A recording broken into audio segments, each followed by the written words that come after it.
Hello மக்களே, இன்றைக்கி நம்மளோட டக்கரை டேஸ்ட்டில் மேரக்காய் சட்னி எப்படி செய்யறதுன்னு தாங்க பார்க்க போகிறோம். வாங்க வீடியோக்குள்ளே போயிட்டு எப்படி பண்ணுறதுன்னு பார்க்கலாம். அதுக்கு வந்து மேரக்காயை வந்து இந்த மாதிரி மீடியம் சைஸாக கட் பண்ணி எடுத்துகிட்டு இப்போ ஒரு பேன் வச்சுட்டு அதில் வந்து ஆயில் விட்டுட்டு நம்ம கட் பண்ணி வச்சுருக்க அந்த மேரக்காயை வந்து இது கூட ஆட் பண்ணிவிட்டு நல்லா வந்து அந்த ஆயில்லையே ஃப்ரை பண்ணி எடுத்துக்கலாம்.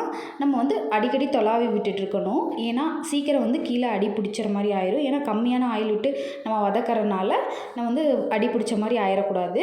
ஒரு மீடியம் அளவுக்கு வந்து வெந்தது அதுவே தெரியும். நம்ம இல்லாட்டி ஒன்று எடுத்து சாப்பிட்டு பார்த்திங்கன்னா உங்களுக்கே டேஸ்ட் தெரியும் வெந்தது. அப்புறம் அதை தனியாக எடுத்து வச்சுட்டு இப்போ கடலைப்பருப்பு, அதே ஆயிலில் கடலைப்பருப்பு, கொஞ்சோண்டு சீரகம், கொஞ்சோண்டு மிளகு, நம்ம காரத்துக்கு தகுந்த மாதிரி வரமிளகா, நாங்கள் காரத்துக்கு வந்து 3 வரமிளகா போட்டிருக்கேன்.